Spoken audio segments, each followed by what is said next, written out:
You're listening to Extemporadio here on riverwestradio.com. I'm Brendan O'Day. I am Sam Caban. We're here with you every Monday from 7 to 9 p.m. We talk about exciting stuff, the coolest stuff on the planet. Quote me. We talk about a bunch of crap. BS radio. Hey, is that a rule where you can't I remember here on like Conan O'Brien, like if you like make up a website, you have to make it by law or something like that. Or maybe it was just NBC. What is that? Like there's an episode a while back where he like was talking about like platypuses or something like that, and he just joking around just made up a website, and then NBC wrote him and said you can't say a website name on air or live on TV. Oh, that doesn't exist? That doesn't exist, yeah. I don't know. That's funny. I don't know what the veracity of that is. That sounds kind of... That's a little suspect, a little fishy, because, you know, there's free speech issues, but B, there's also, what's satire then? So That's true. If you have a TV show, How I Met Your Mother, if Barney says, large-breasted Amazonians.com, are they in some violation? No, I can't. That's true. So there's... That'd be an awesome website, though. You know, I suppose if you're not a satirical or a fictional environment, then there's a possibility. But and based on the power of the FCC and all the bull crap that they pull, I would say that would it's probably not out of the realm of some likelihood that the government has some regulation that says you can't fake stuff like that. But I'm willing to take my chances. You should read all my carefully thought out opinions at brendantalkscrap.com and check out exactly how I feel on that issue, how I feel on the issue of the FCC and the federal government, and I've got all kinds of great opinions at brendantalkscrap.com. Check out brendantalkscrap.com. So please give us a call with your favorite website, fictitious website names at 935. What was it? 2951. 414-935-2951. And give us your top 5 fake website names. I think geta.com is probably one of my favorite. Is anything completely stupid like that is high on my list of things I like and want to put out there. So, it's a weird existence. They come up with all kinds of new laws just to mess with us and make us feel like we've done something wrong, and we're guilty. We're guilty before we're the chairman of the Wisconsin Democratic Party said at their state convention this past weekend that Scott Walker is going to see the inside of a jail cell before he sees the inside of his next term, which I found really interesting because he hasn't even been charged with anything. And last I checked, the Fourth Amendment had something to say about innocent until proven guilty, and our entire foundation of our existence of a constitutional republic was based on the fact that our judicial system wasn't completely corrupt like the source from which every country from all the citizenry from whence they came. So it's been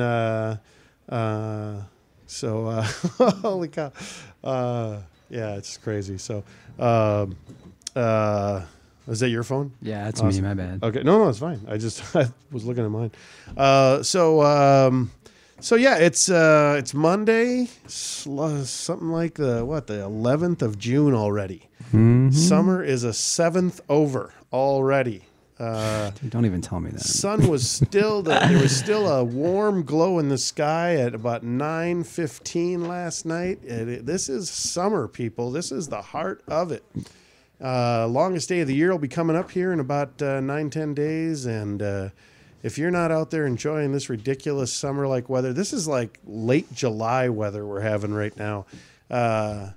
I'm from the northern part of the state, and twice in my adolescence, like once when I was 12 and once when I was 17, it snowed in June. Wow. So this is like to have 80s and 90s in June. This Locust Street Day occurred on Sunday. So did you swing by for that? Just walked past. I walked through it, like 2 blocks of it, because we were working pretty steadfast on the house. So when we broke for lunch, TW and I took a walk down and had some barbecue, and Cool.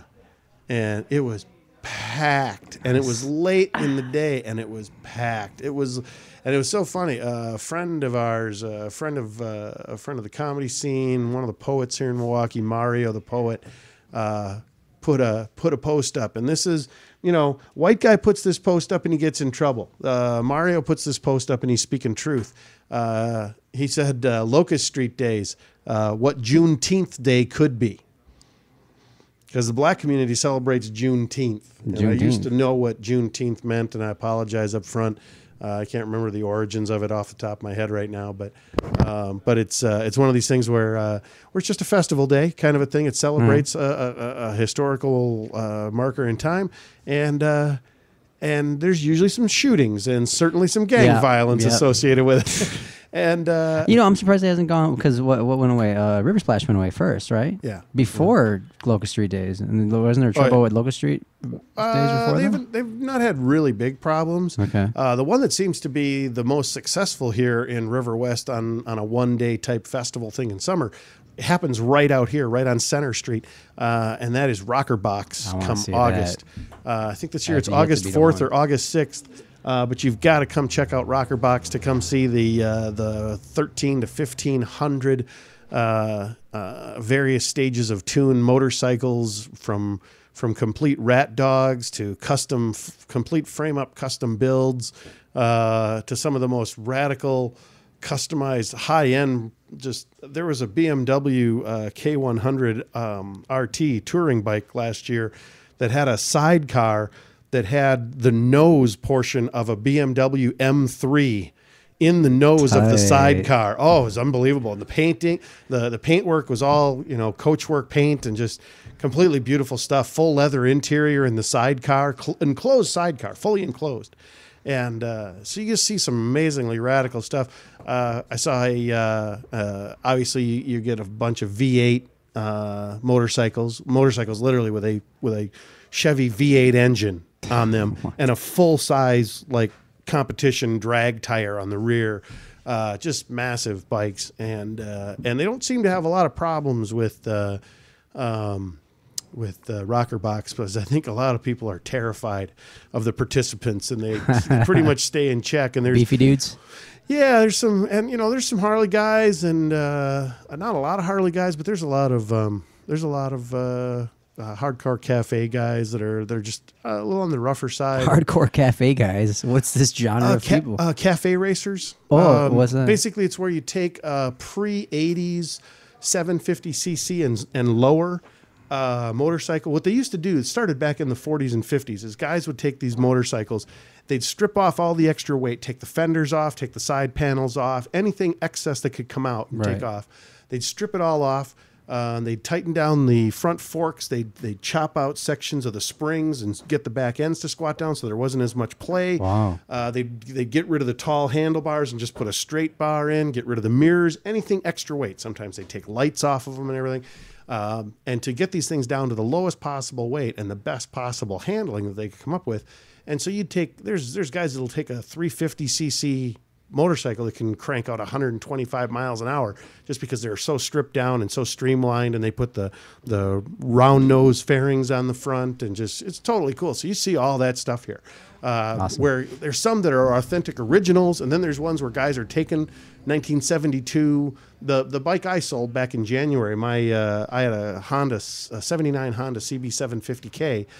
I sold that to a guy in Illinois who is spending the spring and now summer turning it into a cafe racer. Oh, wow. So he's stripping everything off of it. The tank will come off and get completely sanded down and just paint it all. You know, it'll come do a complete different paint scheme. But they'll get rid of, mine had one of these goofy king and queen saddles on it. So it has this really big just plush king seat. And then it went up a little bit for a queen seat. And then it had this huge backrest on it, like a 2-foot backrest. Well, the thing I used it for was that was a perfect mount for my backpack. All right. So I could put my backpack on there and bungee it to that. Okay. So my backpack had something really solid to hang on to. So I could have a lot of luggage on the bike, and I could put stuff on the front of this thing and the back side of it. So I could load the bike down with a good 200-300 pounds of gear. And what I did last summer 2 times, I did a thing called the 30 Cities in 30 Hours tours. All right. I did 2 of them. The first one I just went out, and I'd go off and I'd roll into a city. I'd find a group of 5 to 10 people, just something like this, a bunch of people standing on a sidewalk. I'd pull up and just say, "Hey, anybody want to hear some jokes?" And they'd be like, "What?" And I'd jump off the motorcycle and I just go up and I just do a routine. do a 5-minute set in front of 10, 15 people, and then take off for the next town. You know, and the idea was to get to 30 cities in 30 hours. And just keep boop, boop, boop, and bounce all through the state. Wow. So the first weekend, the first time I did it, I put 880 miles on the bike in 2 days. And that is hard to do. 400 miles on a bike in a day is not comfortable. About 12 hours of riding each day with some breaks and little stops in between. But holy crap! You can get like a helmet cam and actually record you jumping off and telling your jokes and jumping back on and rolling out. And I don't know if you ever saw the advertisement for the motorcycle when it went out, but that was definitely part of the plan here, was to have that.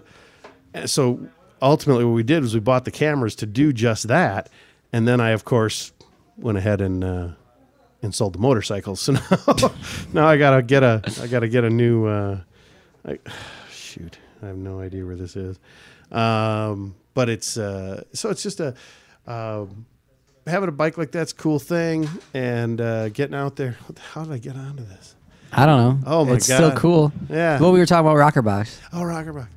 So that dude literally decided to build a cafe racer based on the web pictures, the website of Rocker Box. Ah, cool. So he's been on the prowl looking for an older Honda, a pre-80 Honda. So I've got this pre-80 Honda, and there he is going, "Hey man, I really want to." So it's pretty cool when you come across something, where somebody's kind of into the same idea.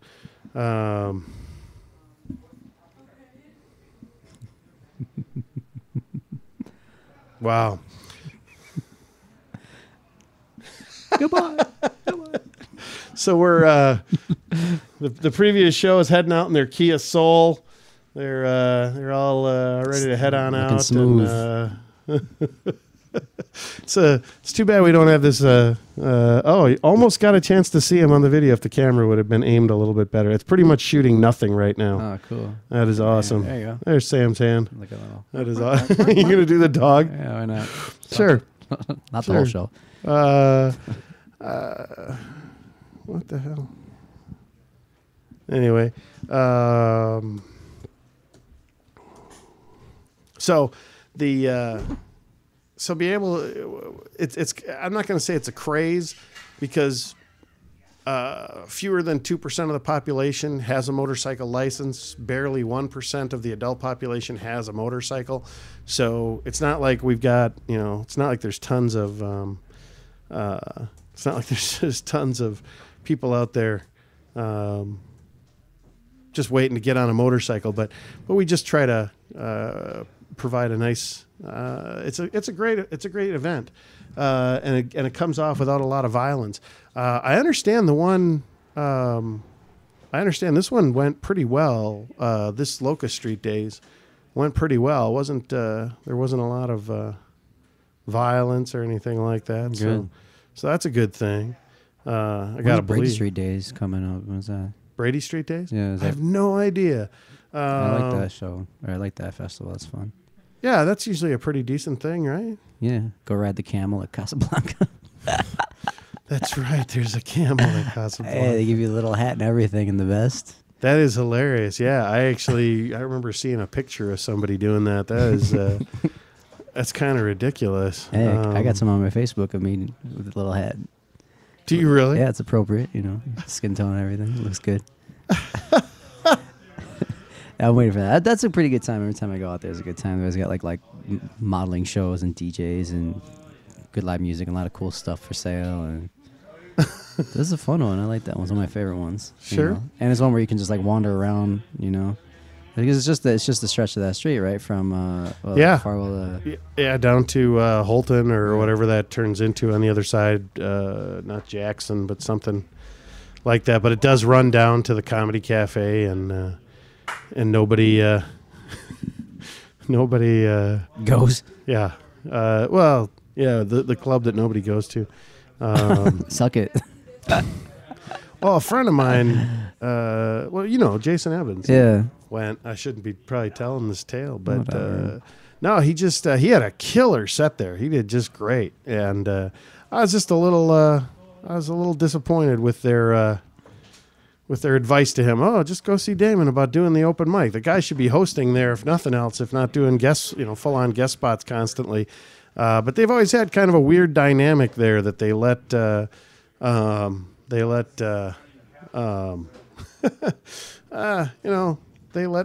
they let people who are headliners headline instead of acting as headliners and being gone out on the road. So they let them just show up and do the hosting job, which is supposed to go to some newcomer, right, and not to the guy that has been doing this for 9 years. But I can't, it's not my club to run, thank God. I think I'd probably shoot myself if I was running it like that. Wow. Hey, what's going on? I don't know if I asked you this before. What's the, this is weird as it sounds. What's the like state law or law in general on having like not regular cameras but like hidden cameras in public or in the streets or in like bars and clubs and stuff? Depends on the place. Wisconsin has passed their own little law that allows municipalities, once you're in public, you are agreeing to be monitored. Really? Yeah, and if you go downtown right now on Wisconsin Avenue, they have just installed the first round of cameras that are mounted up on the poles right above the street light, the signals. Okay. And it's to catch people, in crosswalks. They're strategically located near all the banks. Sure. So if anybody, you're going to wind up on closed circuit television, being monitored by the police department. Wow. I just saw a picture on the web today that said "One Nation under CCTV." Nice. And that's how I think it's starting to getting there. To feel. Yep. Well, everything on like the freeways and man. That's creepy, dude. Yeah. Things change. I just upgraded to Apple's new operating system, Lion. Okay. And I shouldn't have. Why? Does it suck or is it too slow? No, it just changed things. It changed the way you can search for things. I used to be able to just pull up my videos. It would find all the video files, and now you have to do a different search to find it. Mm. Why don't you set up your own comedy show over at the Miramar? Well, that's a good suggestion. Oh, that's right. No, we talked about this, and we were talking about the stage and like the lighting and like seats not being close enough. Yeah, there's those issues, and we can always put out seats, but they want a serious amount of money to put on a show there, like almost $1,000 for like a night. For a night, they don't make any money. At least they don't look like they do. They don't make any money. That's why they still got stickers all over the doors and, Yes, that's and true. broken stuff. It's Yes. like, oh, it's close. Yes, that's close. It was a good one. Good save. Thank you. So yeah, they do have some issues with. I wonder if they charge that much just to not have to do anything. They're like, I don't like showing up. Let's just like overcharge it so people just Yeah, say the no. people that if they really want it, they'll be will they make it worth our while to show up for 3 hours and run a soundboard.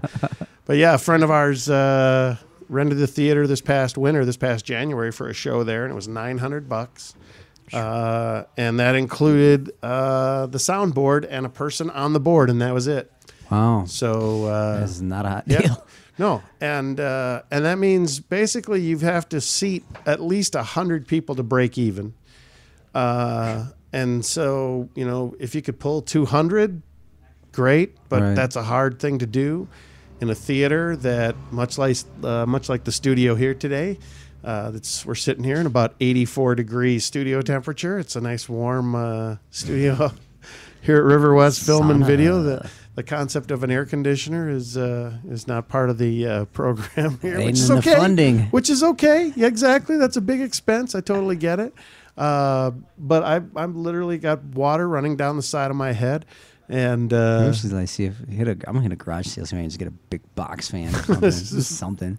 yeah. The only problem with that is then you hear this. Worth it. It's worth it. There you go.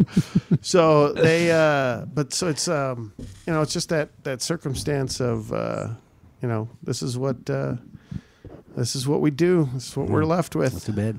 I'm trying to DJ again. I want to do like some I want to do like a regular, like a club venue or something. That'd be fun. Like that's something I never done. I done weddings, and I did a lot of weddings. Holy cow! I think about it. And then I did the strip club. And that was like a house DJ gig. Like I had my own producing and mixing equipment stuff, and it's like, and I bought it because I was like, well, I'm gonna go solo DJ, and it just never happened because I ended up using all their equipment. Sure. So I got familiar with equipment that wasn't even mine, and then the stuff that I had, I just ended up selling it. I just like sold it. So I grabbed a MIDI controller, DJ MIDI controller, and a little sound card. I'm just messing on my computer now just to figure it out.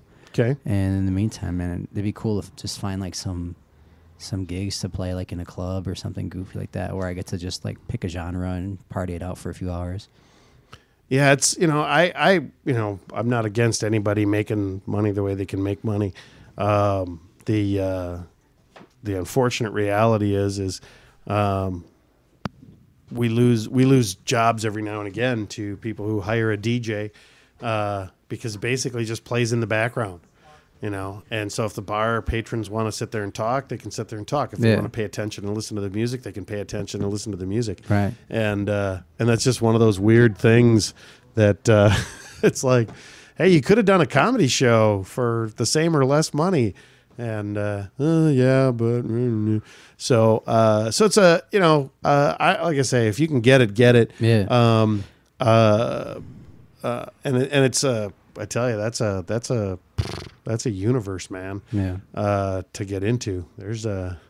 There's good money for not a lot of investment and a lot of effort. I mean, because you can just, if they've got an internet connection, you can just sit there and spin stuff right off of YouTube, and it's just ridiculous. Reverb Nation, and I love Reverb Nation, man. I like that website. it's a great Hey, place. speaking of which, how's what's his name? Spade One? Yep. What's his real name? I forget his real name. Tarim? Tarim Tatum. Yep. Yeah. Have you talked to him lately? Yeah. We just talked. Just literally like Thursday or Friday. Did they talk to you about me? Because I told him to make some new stuff, and he's like, "Yeah, man." And I never got anything back. Yeah, no, we didn't. Didn't you have a conversation with him where the first round of stuff wasn't exactly right? Yeah, because it's really dance hall. It's cool music. It's just like I need Sure. something with build up and stuff like that. Sure. So Yeah, of course. yeah. Yeah, if it's just straight. Yeah. That's that's great, but I'm telling you, man, not like that. appropriate, right? Yeah, I like that old school new food track. And So, that's a cool song. well, that's that's a great thing that he's working on that, but I haven't heard back. I mean, it didn't come up. I didn't. I guess I didn't really know to ask him, but the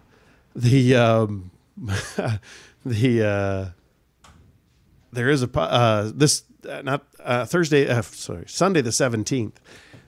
They're having a kind of I don't know exactly what we're doing yet, but we're doing something of a comedy show up at MJ's Cafe on 69th and Brown Deer Road. That'll be Sunday night, starting off at about 9:30, 10 o'clock at night on a Sunday night. Wow. It's just fabulous. So we're going to have a little comedy show up there, and then hopefully that's going to turn out to be a weekly thing, where every week we have 4 or 5 comics up there with a DJ playing in between. Hey, dude, I do that. That'd be fun. I would totally do that. We're going to have to talk to Spade One about the Sam Caban Why not, man? DJ cool. hours. I just wanna goof like a couple nights a week and just good music. Well, and if you can, I mean, the thing is having a place that you can say to people, oh yeah, I do this up here at this place at this time. Right. Yeah. We got down to 7:26 here already on Extemporadio. You're listening to riverwestradio.com. I'm getting to the point of where I've been awake too many hours that the syllables just don't, the jaw doesn't function the way it technically should, I guess. We're still in the midst of a big remodeling project, but so we're gonna come back here with a little bit here in just a couple of minutes. But this is I'm gonna be at where am I gonna be at? I'm gonna be at the Kiwani Inn on Friday and the Nature's Edge Resort up in Wapaka on Saturday. And if you go there, you can hear me do bits like this. Yeah, that market, they have a name for themselves. You know you do, ladies. Where are my cougars at? Yeah, you're really quiet about it. Advertise a little more, don't you? Yeah. You walk up to those 18 to 30-year-olds right there in the supermarket line. Got that big zucchini in your hands. You got something like this for me, big boy? We're gonna scare those little boys away.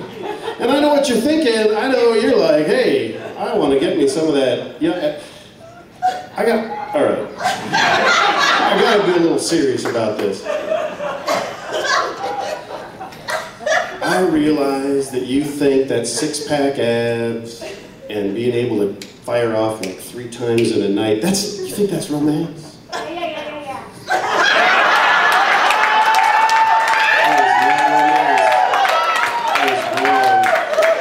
I know you're a value shopper. I have a case and a half for you right here. This is like an Aldi pack right here. What this is. But ladies, the reason you went this route was because you said we couldn't get it up anymore. We're too old. You're too old man. So science went to work for you. It did. Viagra, Levitra, Cialis. Ladies, that's a trifecta for you. That wasn't for us. We're solving your problem. Just make a choice. Now we can go all night long. And I promise you, I will not leave you if I have an erection that lasts for 4 hours or longer. I will not abandon you for the emergency room as my doctor has instructed me to do. I'm dedicated like that. Sure. Well, that's Brendan O'Day up at the Comedy Quarter in Neenah, Wisconsin. Hey, that's me. Sorry about that. Little indulgence there. But you can catch me up at the Kiwani Inn on Friday night at 8 p.m. Tell your friends up in the Green Bay, Two Rivers area, and have them come on up. And I'm sure we'll do a bonfire down by Lake Michigan after the show. So about 10 o'clock, we'll be doing a bonfire down there. It's going to be an awesome night. And just come on out and check out Nate Ford and myself. We're going to be rocking it out. Looks like we've got about 95 tickets pre-sold for the show already. So, yeah, it's going to be a nice night. It's really coming into vogue up there in the northern reaches of Manitowoc County. So it's kind of cool. So, what do you got going on there, Mr. Man? What's going on? Man, I'm starting to teach a couple kids now over at the Ace Boxing Club. Hey, cool. Some taekwondo. It's kind of crazy, you know. Like because I put a Facebook invite out and people were like, "Yeah, we're gonna come," and then none of them came. But what ended up happening is that people around the neighborhood started like perking up, you know. Oh, cool. Because like, and the coach was like, "Look, man, if you're gonna use a facility, that's cool, but I really recommend that it's nice out. Just start doing your work outside and let people see you." So I'm in like the park in a taekwondo uniform with my black belt and stuff. But I'll do my Right. forms and work out and stuff like that, and people see and they'll start, asking or whatever. Yeah. So as a result, there's a few kids in the neighborhood that started, looking at me and coming by. So I got like this little 7 and 8 year old brothers now that I'm working with, and it's like crazy because, here's one thing that I really liked about being in Taekwondo for so long was that it was always not just like a fight school. It was like a life school. So Cool. So these kids come by and like you can see the dynamic where like these two kids are like they're brothers but they're like at each other's throats and fighting and stuff like that. So I'll make them like if they yell at each other, I'll make them get in a push-up position and make them sit there and then talk to me about like why they're screwing around and Nice. how they should be taking care of each other. And I'm like, all right, I get up again, and then they'll do something again. I'll make them get back down until it gets to the point where all of a sudden they forget about hating each other so much, and then they're like goofing off and stuff like that, and they start a new relationship in between these two, because a lot of it's family dynamics, and it usually goes farther than that. You know what I mean? It's usually not just the kids that have a problem. It's usually like how they're being raised or what they're learning. Sure. So it's real crazy. But yeah, there's that. I don't even think I mentioned this last week when I was talking about when I went to check out some of those taekwondo schools or whatever, and seeing the martial arts instructors making their kids work, and that one exercise where this kid was like crying. Wow. That little kid that was crying. So he's it's like what's it called? Like a duck walk. The little duck walks. You squat down, you put your hands in the air, and just kind of walk across the room type of deal. Yeah. So they had these races, and they had one little girl that's going, like, I think she was like special needs or whatever. So she's walking across the room, and she gets to the end of the room, and she's starting to cry because it's like hurting. And he's like encouraging, and she like, and it was weird because you see this kid just like continue to cry, but she continued to do it. You know what I mean? Wow. Out of like wanting to have gotten it done, or wanting to complete that, or wanting to get some sort of recognition from her peers. So she finished it off, and at the end, he stood her up or gave her a big hug. All the kids clapped for her, and it was like, wow, So she got the right reinforcement out of it. Right. It wasn't like just go, you Yeah. piece of crap. Well, it's or whatever. unfortunate that she, that it came to tears, but that's, hey. I thought it was the right idea. You know what I mean? He could have just let her slide. He could have just been like, all right, well, sit on the side of the room or whatever. He was never mean to her. He was just constantly encouraging, like, all right, come on, let's go. Keep going. You're doing a great job, that type of stuff. Cool. And when you see kids that are willing to go through that just to be special, it's like the right kind of reinforcement. Because around that neighborhood too, where I'm back at Ace Boxing Club, dude, it's not as cute as it. Like, it's nice because there's a park and stuff, and people are out. But there's a lot of they'll do cleanups, and I remember I helped out with a couple during the years I had volunteered there. Okay. And we'd find like heroin needles and drugs and stuff, like really like not Jesus.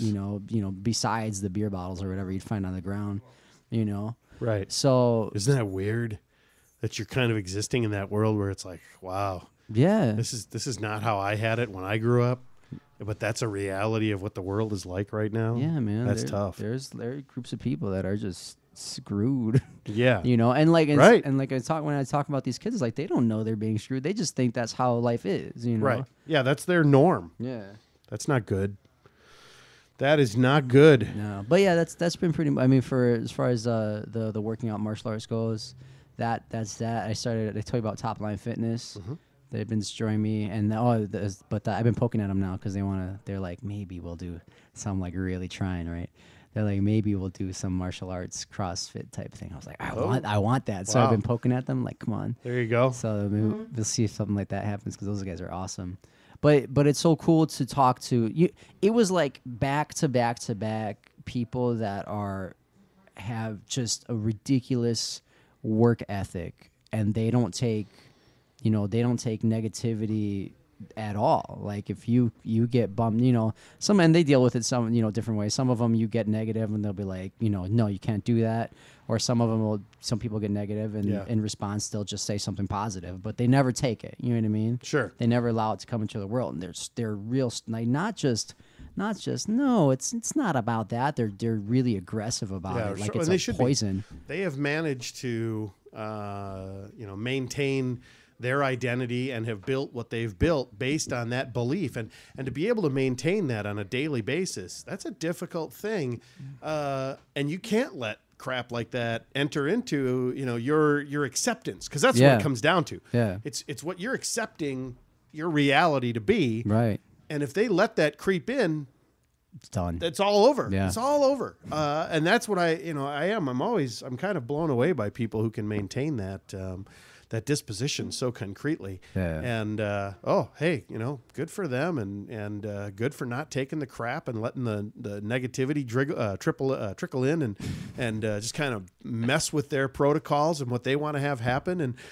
And that's why you get a kid that works her tail off to and gets down to crying but won't stop doing it, because she knows there's nobody in that environment doing that to hurt her. Right. She also knows that in her existence, that is hard work.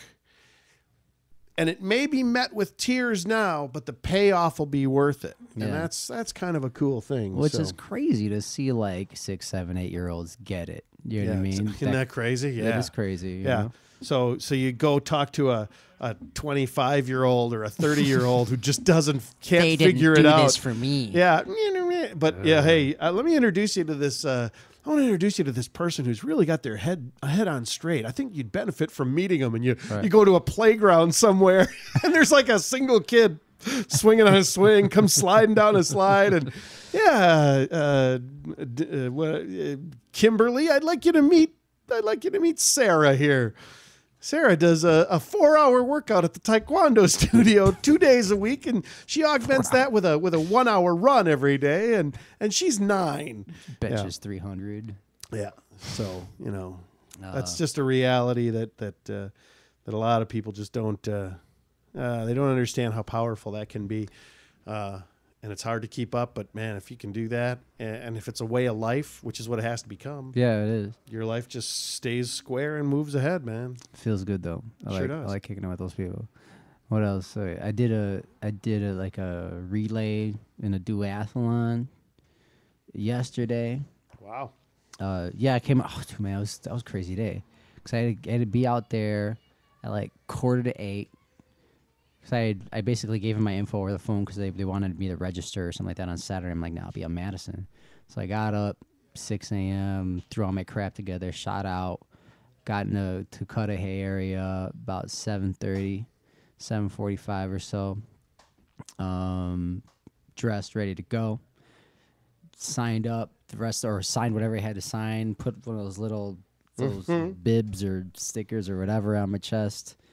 And pinned it to my shirt, and we went off, me and my buddy. So it was 4 miles and running and 10 miles biking all day. So I did the running, he did the biking, and it was like the running was split, which was cool, because I don't think I could handle 4 miles like that. So I did like the 2 miles in the beginning. They had everything set up. It was like they had them with cones and stuff, and then I would meet him. He would jump on the bike, shoot off for 10 miles. I'd wait. He'd come back. I'd do another 2 miles, and that'd be the end of it. Okay. So it was real cool.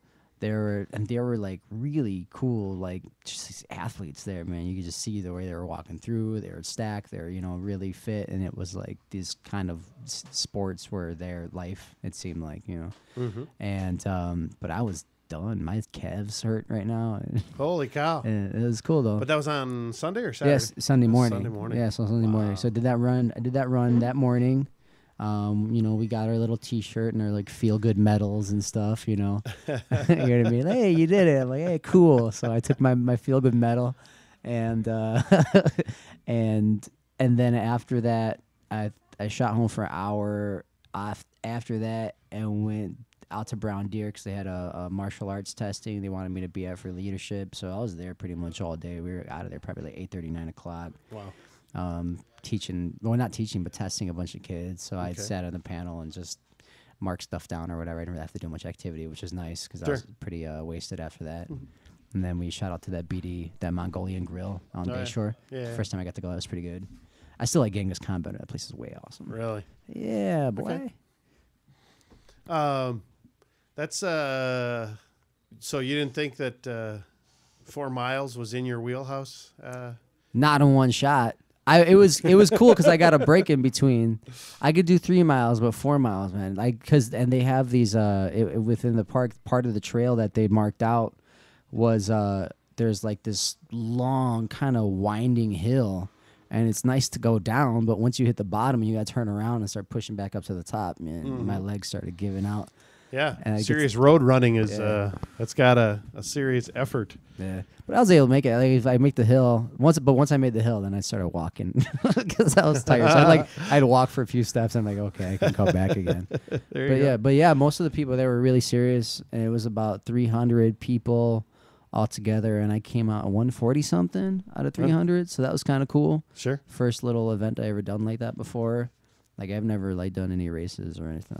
I never did track or sprinting or whatever. And I just run because I know it's good for my martial arts. Sure, yeah. But yeah, that was it. That's what's going on with me, man. Lots of physical activity and leadership work and kids, and that's it. That's all positive stuff. That's great. That's good to see that's still moving ahead for you and being a part of your life, and that's awesome. We got Nick out here on the sidewalk taking a coffee break. Nick's our tech guy here. Now that he's out on the sidewalk, I'm gonna throw him under the bus a little bit here. That it says, "Hello, producers. Nick has been working full time for months, volunteering. Please tip your technician. Grant money will come, but it might take months." There is no guy that works harder on River West Radio than Nick, our technician guy. This guy is huge, and he just busts tail for us all the time, solving just constant problems. So we love Nick, and we love what Nick does on the show and does for all the shows. And man, Nick's super cool.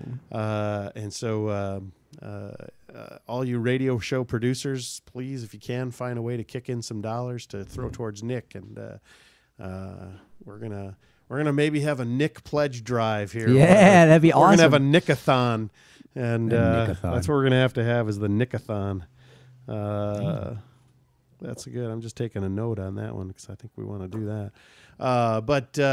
This River West Radio is still a growing concern. The FCC license is allegedly still happening, and once that comes off and becomes a thing, then we're going to be able to have a real radio station here, and guys like Nick that have been killing themselves and putting in all the big time, hopefully get a little compensation back for all that they've invested, and because that's quite a thankless thing, all the behind the scenes people.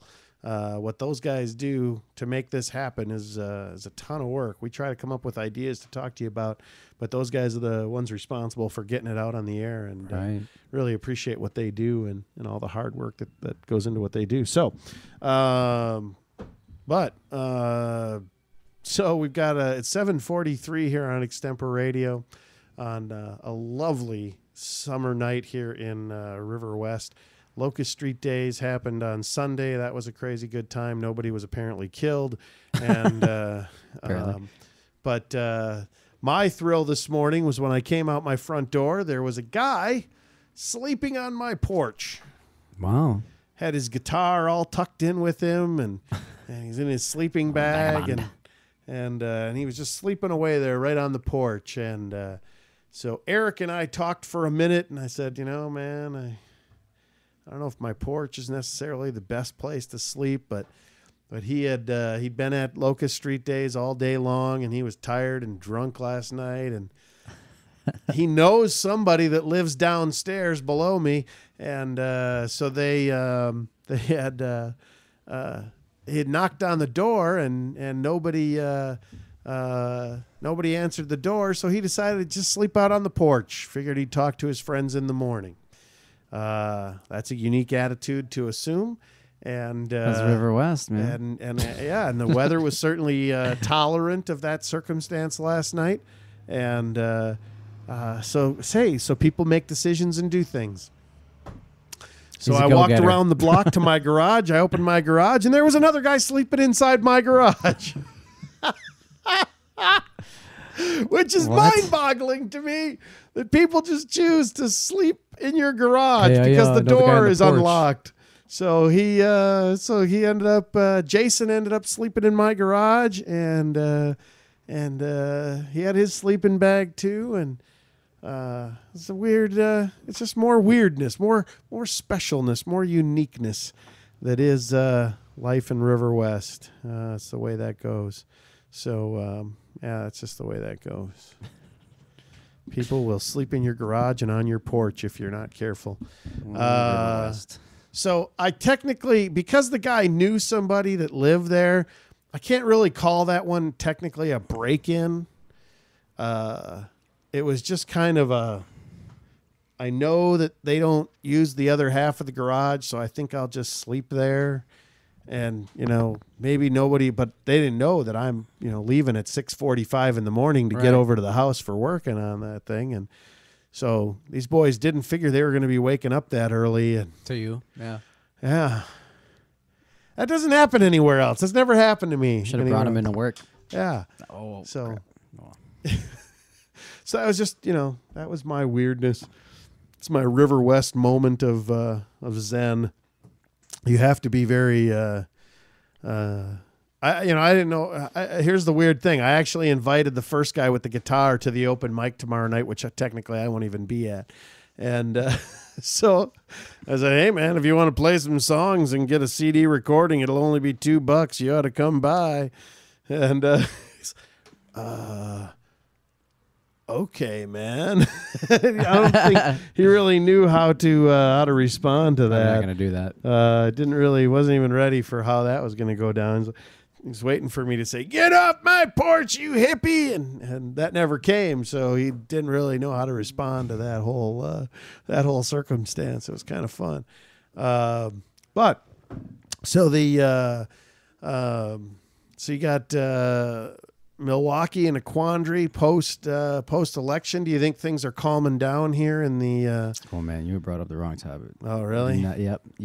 Everybody in River West knows. I do not know any politics. I don't even pay attention anymore. I gave up. There's nothing wrong with that. No, Man. I didn't vote in it because I just stopped voting about 8 years ago. It just what is it? 2012? 12 years ago. I'm not the only one. Yeah, oh, no, absolutely not. No. There was a lot of pressure at the end. If you don't vote, it's like a vote for Scott Walker. No, that's not it at all. Is that us? I don't even know. Yeah, I guess that's us. You sound so enthused. Geez, I'm gonna hope this caller is. Hey, caller, we're talking Milwaukee politics here on River West. Who's this? Hello. I hear breathing. Don't be creepy. Hey, you're on the air on River West Radio's Extemporadio. Hey, who's this? Wrong number. That's awesome. Gotta love it when the kids are allowed to play with the phone. That freaked me out the other night. I was working late at the house and went out to the garage to get some supplies, just whatever. And these little kids are running back and forth up and down the alley, and I thought, for a moment, I thought there was some actual innocence here in Milwaukee and River West. No. And I literally said to Tim, I said, oh, these kids are talking on walkie-talkies. How cool. He's like, walkie-talkies? What are you talking about? No, they're all on cell phones. These kids could not have been older than 6 years old. It is 11:30 at night, and they are walking up and down the alley all on cell phone. I'm going to take that back. I'm going to say maybe the oldest kid was 8 years old. And he was pressing this girl saying, yeah, but do you like him or do you like me more? Do you like him more or do you like me more? Do you like him more or me more? It's an 8-year-old. If you'd have caught me dead talking to a girl when I was 8 years old, it was probably because I was being forced by some civic group or some school situation. Because otherwise, I wanted nothing to do with a girl when I was 8 years old, much less ask, do you like me or do you like him? Oh, my God. Hey, girl. That like blows me away. That these kids, and oh, my gosh, they were just talking. This went on for a good 45 minutes that we watched it happening. And it's just, how is this possible? How is this even a real thing? How are these kids on cell phones at 6, 7, and 8 years old? Every single one was a smartphone. It's like, So those plans are what? On shared plans, at least $30-40 Probably. at least. And it's like, so we have, this is an alarm. Here's the alarming statistic of the day.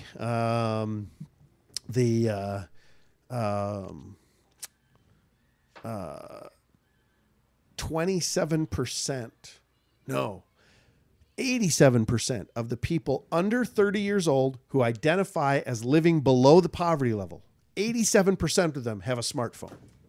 Damn. 87%. So they can come up with $150 to buy the phone, and then $47.50 at Cricket, I think, is the cheapest plan out there. Maybe $57 with the data plan. They can come up with $57 a month, but they're living below the poverty level. And that's mind-boggling to me. Poverty's the new cool, man. Poverty's the new cool. Just ask the president. America's doing fine. The private sector's doing fine. America's always doing fine when they talk, dude. Hey, this is how screwed we are as a country and as a society. I don't know if you saw the EU is going to bail Spain out. Spain is in trouble. Their banking system is as screwed up or worse than ours, and their government is going to collapse. Hyperinflation? Yeah, a little bit, kind of crazy going on. But the cool thing is they only needed initially $50 billion to be bailed out.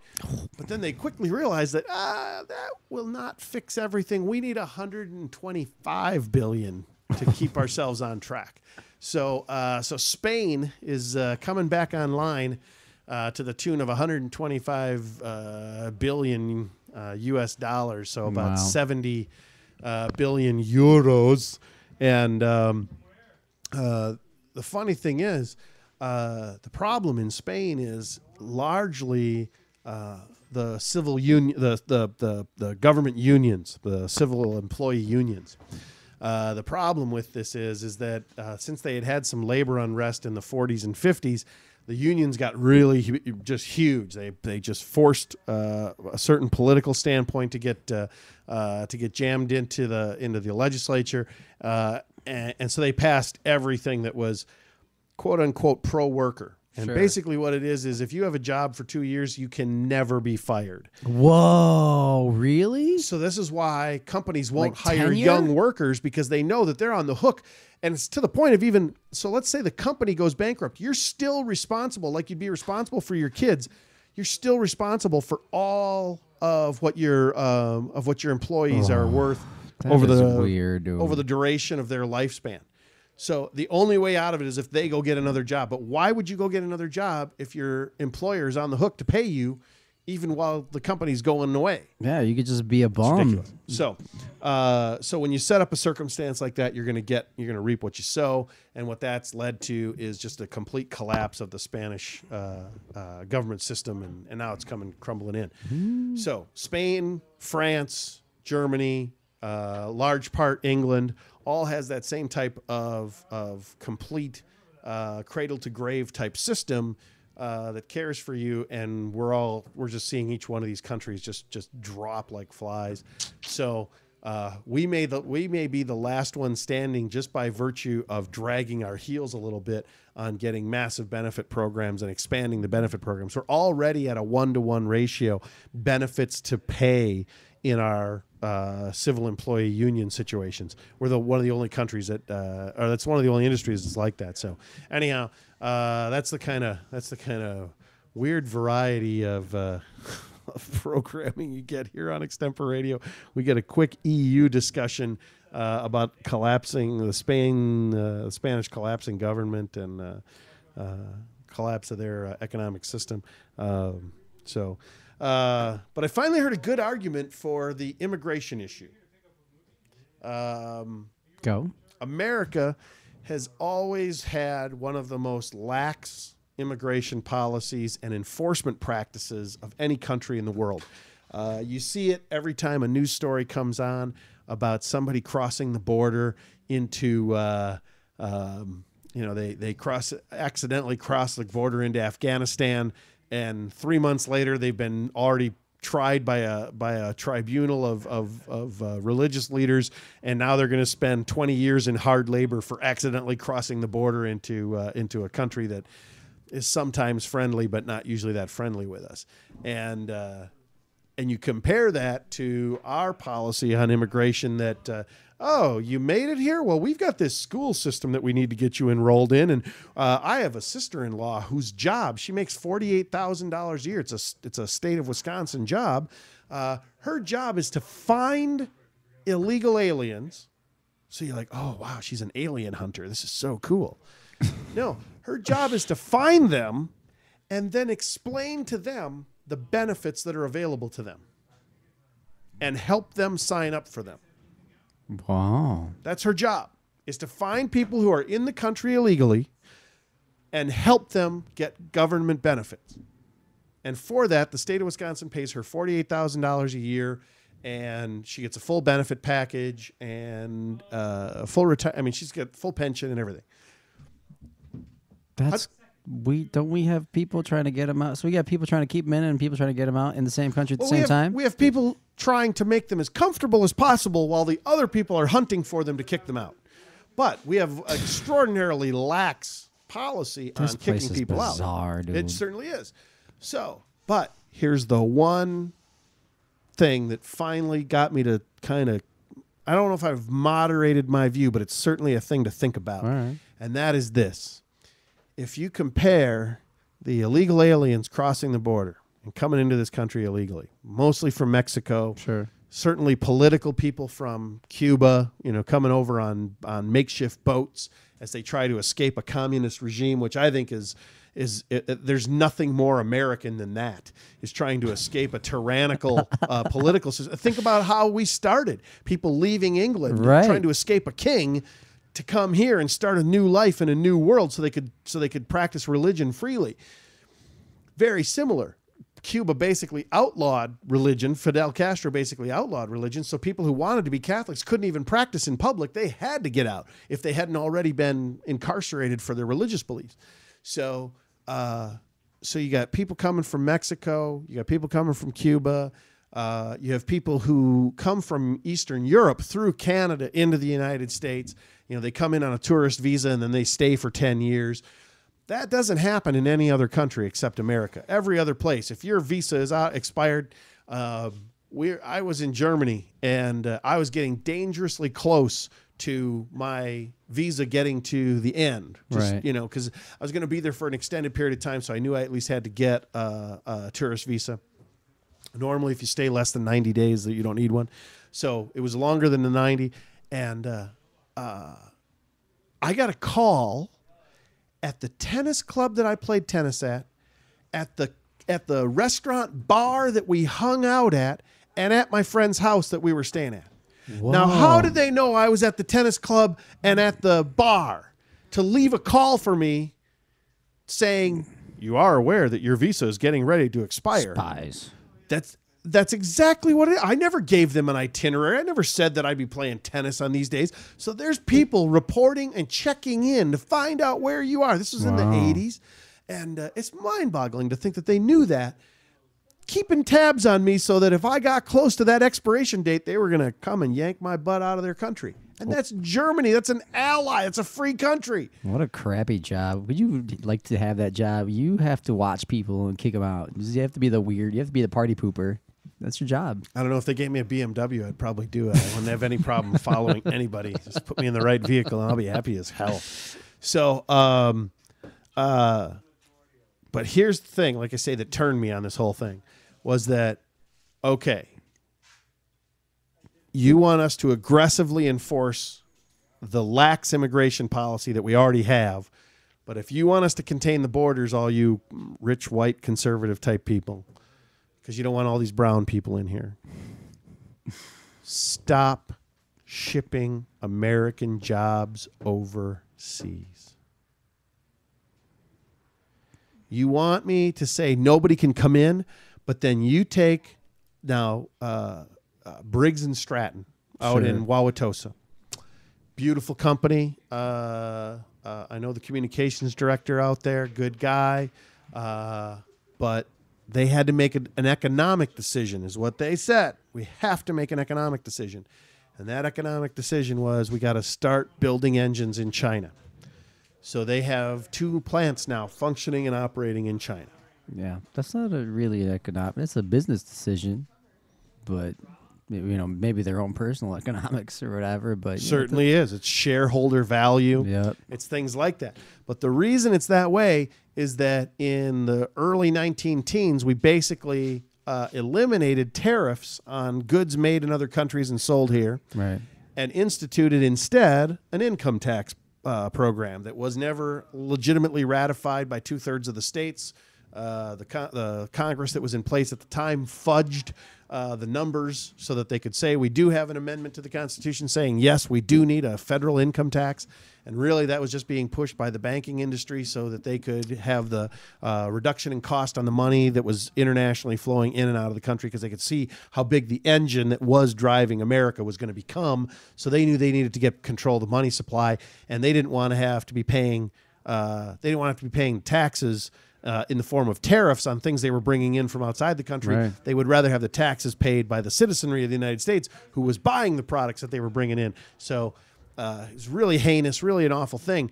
But okay, if you're going to do that, you at least have to make it a level playing field for the people between the people in China and the people making products here in the United States. right.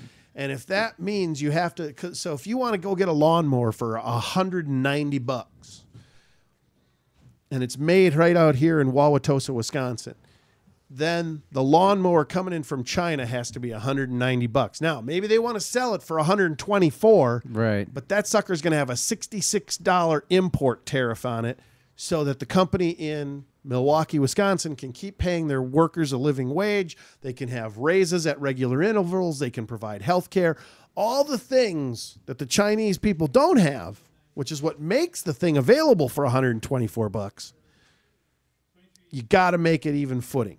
Well, that's not what we did. That's the decisions we made as a country in the 19 teens, was that we're going to eliminate a lot of these tariffs, and we're going to make it so the American company has to compete with $1 a day labor. And the only, their labor cost isn't their biggest thing. Shipping is a bigger cost to most of these companies than labor. Right. So when you're trying to pay somebody here $12 an hour versus $1 a day in China, That's a big difference. big difference. Yeah, man. When it's $96 a shift per person instead of $1 a shift per person, how do you even begin to compete with that?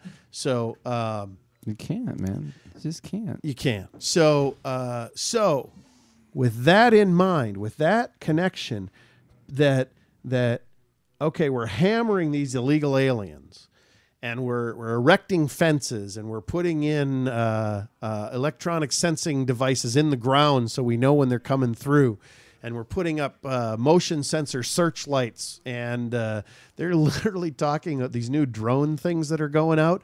They're talking about patrolling the border with drones, and they want to arm the drones.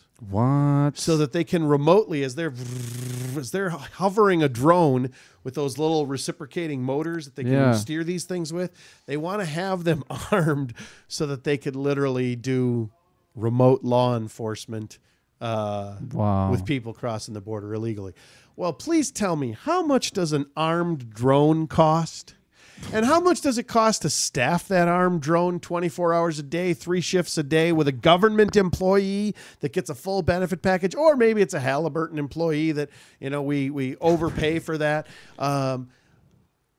In favor of, how about we just reinstitute the tariffs? We face tariffs every day. You want to go buy a luxury automobile in China. Almost always we've got an Acura TL here on the street in front of us. We've got a Saab, we've got a Volkswagen, we've got a BMW. I'll go with the BMW. It's a 135 IS across the street, but that little BMW sits there at about $42,000. That car, buying it here in the United States, $42,000. Same car in China, about $180,000. They have a 300% import duty. But there are wealthy enough Chinese people that they're willing to pay the $182,000 to drive the cool BMW. that was an impression by Sam Caban of the average Chinese luxury car buyer. Yeah, very nice. And so it's just a wonderful thing to have that. I got apparently I have fans showing up to the window taking pictures. Flashing. It's a crazy day here. A Cadillac Escalade, a $70,000 Cadillac Escalade, is over $210,000 in China. Jeez. Because they have no problem putting a gigantic tariff. If you want that imperialist American Cadillac clogging our streets with your gigantic vehicle, you will pay for that. And that's what they do, and they have no problem charging that. And that pays for things like when Briggs & Stratton put up their first plant. They had this region of the country that the government wanted an industrial plant to go in, mostly agrarian society, mostly an agricultural area. And they wanted a factory out there, very densely populated rural area. So they said, they started courting American companies. And it's like 70 or 80 miles away from this port city. They built a 6-lane in both directions, a 12-lane freeway from this port city 70 miles out to this rural area, just so they could say at the end of that freeway, we want an industrial location. So it's like Sim City, for cripe's sake. It's like they're just developing, they just drop a freeway out through the middle of nowhere. And so they lured Briggs & Stratton and said, we've got this area. You'll have to train the people, but we will give you, we'll give you some tax credits and things like that to get you going. Wow. So you have to have a Chinese partner. So they partnered with a Chinese company and started setting this whole thing up. So they get there. Briggs & Stratton does. The building's all done, and they're starting to put this all together. And Briggs & Stratton tests. They're hiring 1,000 people to start. Ultimately, they're going to have 7,000 people working in this facility. Holy crap, dude. So they hire the first 1,000, and they're starting to get them ready for training. But the first thing they do, because it's what Briggs & Stratton does as a company, they do health screenings on all the people. 80+% have tuberculosis. 80+% test positive for TB. Now, it's treatable. So they're preparing, Briggs & Stratton is preparing to treat these people. But they say, if we do this, it's going to throw off the opening of the factory by 6 months. And they go, oh, no, you can't do that. You cannot do that. You've got to open on time because it's a big, glorious thing in China. Because, oh, look, this American company wants to come to us. We're so powerful. We're so great. Shiny. They want our very efficient Chinese workers. So there's like pre-publicity has gone on to promote this thing. Wow. So you have to open. And they go, we can't. And they're like, well, we'll find you people who don't have tuberculosis. We'll bring in more people. So they literally start scouring through they go through over 30,000 people to come up with the 1,000 people they need who don't have tuberculosis. But so they, and Briggs is saying, no, we don't want to open. We want to go with the people we chose. We interviewed all these people. They're ready. You know, they're already starting the training, but they're in this health process. And so the Chinese government's like, well, we'll give you 10 million more tax credits to open on time. And they're like, no, we can't do it. We give you 20 million more tax credits to open on time. No, we're not ready. We'll give you 40 million more in tax credits to open on time. They ended up negotiating to 70 million. What? With a guarantee that the original people who were hired would continue to get help for the tuberculosis, and then they would be in the next round of hiring. Wow. Just so they would open the thing on time. That's insane. It's insane. So that's the kind of money that China has to play with. Think of what 70 million is. If it's $200,000 on average per imported car, a luxury import car in China, that's 5 cars for $1 million. That's only 35, what is that? 5 cars times 70. It's only 350 cars in a country of 1 billion people. They only have to import 350 cars to give Briggs & Stratton a $70 million tax credit. And they're not giving it to them all at once. That's a $70 million credit spread out over 20 years. Yeah. So they're getting whatever, 1.4 million a year or whatever. That's ridiculous. Or 350,000 a year or whatever. So it's ridiculous. 3.5 million. But that's the kind of economic power they have because we don't have tariffs. And if we made it so that McCulloch Chainsaw could still make chainsaws here in the United States, but instead they make them in Mexico and China. If we made it so the Tecumseh plant up here could pay people $15, $17 an hour instead of $8 an hour to start up in Cedarburg to make Tecumseh engines, we'd be in a much better place economically as a country. But to ask a company to compete here, everybody talks about like Oracle and Cisco as these great successful companies that they treat their people so well. Well, it's only because they're doing a job that so far the Indians and the Chinese have not been able to compete with significantly.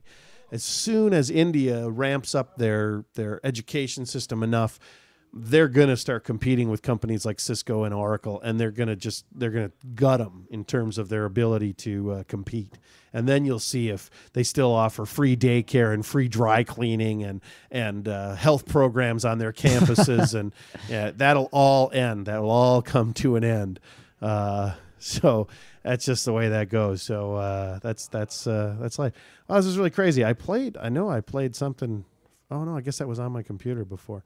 But it's 8:12 here on Extemporadio tonight on riverwestradio.com. We thank you for tuning in here. We're with you for about another 45 minutes, and we're going to just take a little bit of a break here. She was on NBC the other night doing a live performance from London, and you can hear her here right now. This is Adele, One and Only.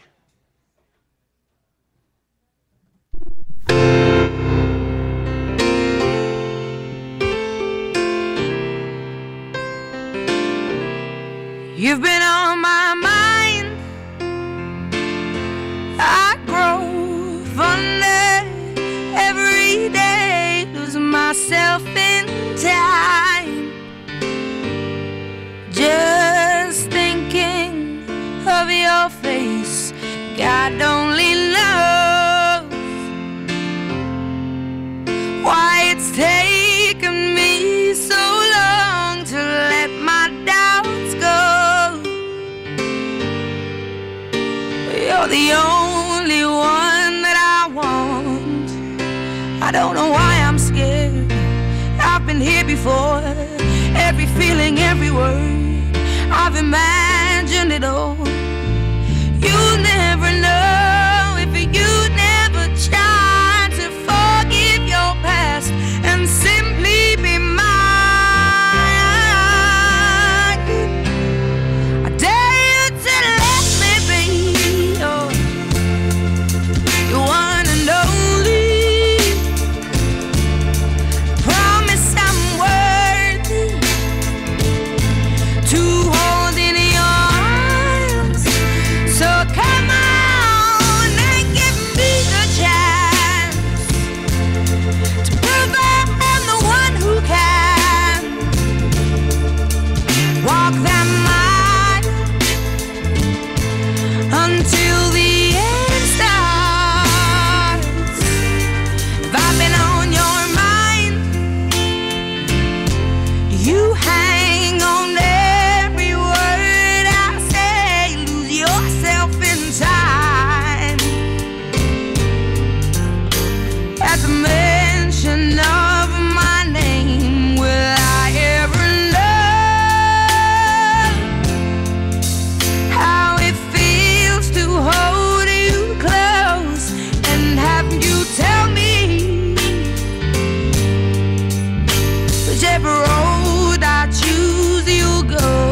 That's Adele here on Extemporadio on riverwestradio.com. We're going the distance to 9 p.m. tonight and making things wonderful, swell, and beautiful. And I don't have you up yet because you were messing with things, and I didn't want to bring your microphone up yet and have it all knock around. Joining us here on the radio program is our good friend Jesse Stenbroten. Jesse, what the hell, man? What's going on? What's going on, you guys? Just got off work. Figured I'd check out good old Center Street. What's happening downtown? Did you spend some time at Locust Street on Sunday? No. You didn't make it to Locust Street? No. Got the heck out of there. It was. It looked pretty awesome, but I had to work, and it looked pretty frightening. I need you a little more on mic there. There we go. Maybe Yeah, it was. There was a lot of people there, and I will say it was an extraordinarily diverse crowd, and it seemed to come off pretty free of violence. I was kind of surprised though. A couple of dudes were walking through as TW and I were grabbing a barbecue sandwich, and I saw gang signs flashed. I haven't seen that in a long time in a mixed race environment. Pitchforks up, pitchforks down. Kind of did their little thing, and these other dudes were like, Was that the shocker? I don't know if that's a agitated. gang sign though. I was just making. You know, sometimes you just gotta let a guy peacock. You know, it's just, Is that what that It is? is Just doing a it's little peacocking. peacocking, they're Yeah. flashing their little Flashing feathers gang and, signs? and that's trying to pretty pick much it. up fellow gang members of another gang, or yeah, that's kind of Whatever. weird. Show themselves off. You know, pick up the What up, pick up the son? women of the other gang. Sure. Yeah, absolutely. Well, that's a cool special thing. Hi, everybody, walking past the window here at riverwestradio.com. And I never thought of gang flashing as sign flashing as peacocking as a way to. Are they hoping to impress some, poor or rich little white girl and driving a I don't know. Cavalier or? It's better than the other kind of flashing. You know, at least they're flashing gang signs. Wow, Yeah, is not, it truly not the better? junk. I don't know if I can endorse that with 100%. Well, you can't get arrested for flashing a gang sign, but you can get I arrested think for. you can in L.A. actually. LA, I think really? They've actually passed gang sign ordinances saying No. that. Yeah, I think Well, so. no, they're I just don't think gonna that find falls something into your else. free We have speech thing. gang sign zones. Yeah. Where the heck was I? Oh, I was on the north side on Saturday. I've never seen so many end school zone signs. And I was up there for probably like half an hour or so, and it finally dawned on me why. Because the pedophiles have to know where the school zones end so they don't, accidentally walk in or rent an apartment in a school zone, or the drug offenders or whatnot. It's just, they've got to know where so they had to define all this. So now the neighborhoods are littered with end school zone, begin school zone. So you just know if you're signing up on the sexual predator registry or sex offender registry that you can't be on that block or That's whatever. very considerate. That was nice of It them. is. If I ever choose to sign up for that list, at least I'll know that. Is that the a lines will be choice? drawn. Is that a choice? Yeah. Life is just a series of choices, It isn't it? is. It's a lifestyle choice. It's a Yeah. lifestyle choice. That's awesome. You're not born with it. It's a lifestyle choice. It's not genetic. Yeah. There I you choose go. to live in this area, There you if go. you will. So what's new at Pear Media these days, Mr. Stenbroten? What's happening over there? Oh, it's up and coming. We're getting booked. We're creating a wonderful little product for our wedding videos and our content media. It's really turning out nicely. Now that I think about it, I've been doing free videos and filming and making all kinds of crappy mistakes for years now, and I think finally myself and Meg Strobel, my lovely girlfriend and my partner, are finally creating something really, really worth telling and really worth selling to people. That's cool. That's super cool. It's Well, we have certainly seen some of the output of that work that you guys have been doing. The wedding video with the shoe is a very powerful, and I think makes an amazing marketing tool for you guys. Certainly the stuff that you can see on samcaban.com. Dude, that video, I still love that video. It's some That's a amazing sweet work, video. and I think that's what it takes is a commitment to some quality and what your real focus is going to be, what's going to be considered important. and not cutting corners and not turning out a product that's like, oh, we just had to get this out. It seems like you guys are really being true to your vision of what you think the stuff should look like. Obviously, you take customer concerns and goals in mind, but there still seems to be I'm not going to say there's a specific look already that's pair media. What there seems to be is a real defining professionalism that seems to be coming out of what you guys are putting together. So it's really miraculous, especially because just recently we haven't been able to do this. People, as consumers, as small up and coming, person who loves film and is dedicated to film. There's no way, 5 years ago we would have been able to put out the quality of the visual quality and the film and cinematic quality that we can today, thanks to new innovations in film that have just come up, where I can take a camera that used to only take pictures and now make the quality of film that would normally take hundreds of thousands of dollars worth of a budget.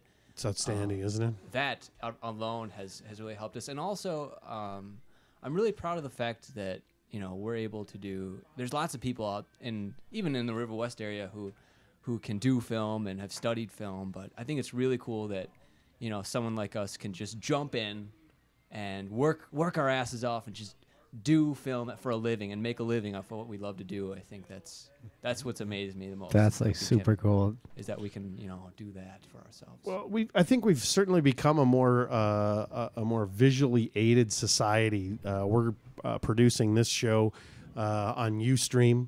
We could easily just be doing this. We could easily just be doing this on a radio broadcast, on a non-video supported site. The site would load faster, the bandwidth would be less, it would cost less. But people don't want that. No. People do want some video to go with it. Now, tonight, we're sitting here looking at I think we now do have the edge of your head in frame there, Mr. Caban, but that's about it. You're welcome, fans. Because we're so committed to getting that thing running and going, that it's just people want that. Mm-hmm. So the days of your cousin with a shaky JVC full size VCR or VHS tape in the side camera,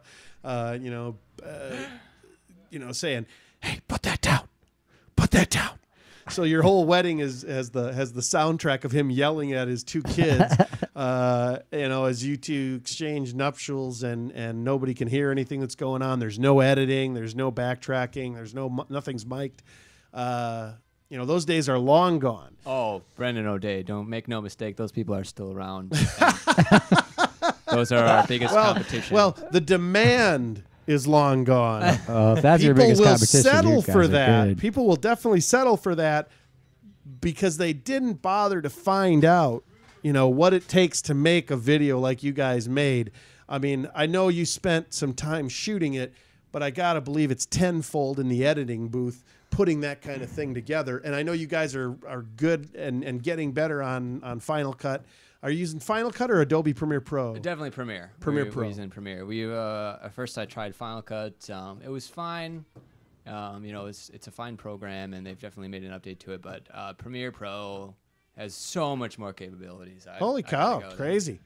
That's not the consensus in your industry. The consensus obviously is Final Cut, and especially the edition 10 or X or whatever, I don't know which it's called. Well, I think it's pretty apparent in the 10's release. They went from the old version of Final Cut used to be close to $1,200. The new one is now $300. Oh, They've well, definitely yeah. stepped into more of a prosumer market. Yeah. So it depends on who you talk to. The one thing about Premiere is, well, for one thing, Premiere just launched their new one. Okay. The Adobe Creative Suite 6. Yes. Which is unbelievable. And the fact that Premiere has so many features that Final Cut has, and its accessibility to After Effects and the rotoscoping tool, Mocha for After Effects, you can pretty much do anything that you would be able to do in a large budget film, like, I don't know, Marvel's The Avengers. I could do that quality of special effects So could you have a video of me like throwing a fireball and making a building Without explode? a problem. That's the next you one. want glass to shatter? And Yeah, stuff like that? yeah, I It's want gonna take people's about heads. a year. Whatever. But I can do it. Whatever. Yeah, take some That time is in the awesome. booth. I gotta go Well, that's broke. cool. I'm glad to get your take on that. I'm kind of split. I've got both Premiere Pro and Final Cut Pro, and I kind of jump between the two, which is really kind of silly because the learning curve on both of them. They're both gigantic programs. They're both professional quality programs. They do require a dedicated effort to learn their features and compatibilities and incompatibilities and all the ins and outs. But I've actually put a couple of videos together in both with the same raw footage. I don't know that I'm necessarily enamored either way with either one. I do know that I don't know. I think they both took about the same amount of time. It's still just tons of time, and I'm no good at it. So for me to get any quality output, it just takes me hours and hours and hours. To be completely honest, Brendan, if I was going to suggest to you a program to get started on, I would ask what you were doing it for. And both of them do an adequate job in if you just want to put together a movie, you just want to put together a bunch of scenes, put some transitions in, put titles on it. Both programs will do an excellent job doing that. I thought for sure you were going to say you just need to get yourself a copy of iMovie and move on with your life. Well, that would be much easier. You should just get an iPad. You wouldn't even need the camera. You could just edit it. Shoot it all right there. Shoot it from the pad and edit it right live on the fly. That was Walk actually around with an that idea that I wafer. had for wedding videos. It's the same day edit, doing it on an iPad. Shooting it on Well, an that's iPad. if you can That'd be afford the crazy. personnel, that's definitely. I mean, there's certainly an element to that of providing them almost like I don't want to say a rough cut, but certainly a mini concept. Like if you could just throw together a quick 90-second video immediately by the time the reception is on. So playing up on a screen at the reception. It's actually a product now. People do it. I've seen it done. I've seen a man Of what happened earlier in the frickin' day. I said Wow. frickin'. Love it. I hate this idea, mind you. I'm just going to put that footnote on there right now. I think that it's a dumb idea to be watching TV in the middle of your wedding. Yeah, it reception. takes away from it. But people love it. People will pay $2,000 extra just to have what they call a same-day edit. This guy comes in with $50 camcorders that he bought from 1997. He bought them on eBay for ridiculously cheap. And he films a couple clips, follows the photographer around, puts it together in 15 minutes to a song, just slows them all down to slow motion, puts in together some quick cuts, displays it on a projector, and people are in tears. I cannot tell you the emotional response they get. Sure. Dude. I'm like, this is cool, but you paid $2,000 for a moving slideshow. Like, Right. But so Wow. add that to your menu. Yeah. dude. If consumers are willing to pay for it, because quite frankly, I know how you guys would approach it. And let's say you gave yourself a 30-minute editing window, and you worked out some original music that you don't have to worry about copyright on, because I'm sure this guy's using, just torrented music. I don't know. Maybe I don't know. well, Maybe there's actually there's one of my favorite concepts I just discovered is a website. I'm trying to remember the name right now. I want to say it's Music Wave, but it's a website where they sign up artists, like lots of different music artists. Like and they sign famous, them or on. just like kind of? No, just up-and-coming artists that can write music specifically for purposes like portraitures, weddings, and stuff like that. Sure. And you pay $50 to use it for your product, and you're basically paying the artist. Is it like Jamendo? So you're actually, you're supporting these artists. You're allowing them to create music and make a living off of it. These up-and-coming artists that wouldn't normally be paid for their shows. So myself as a up and coming artist, I'm supporting other people who try hard and do what they love to do and are catering to my industry.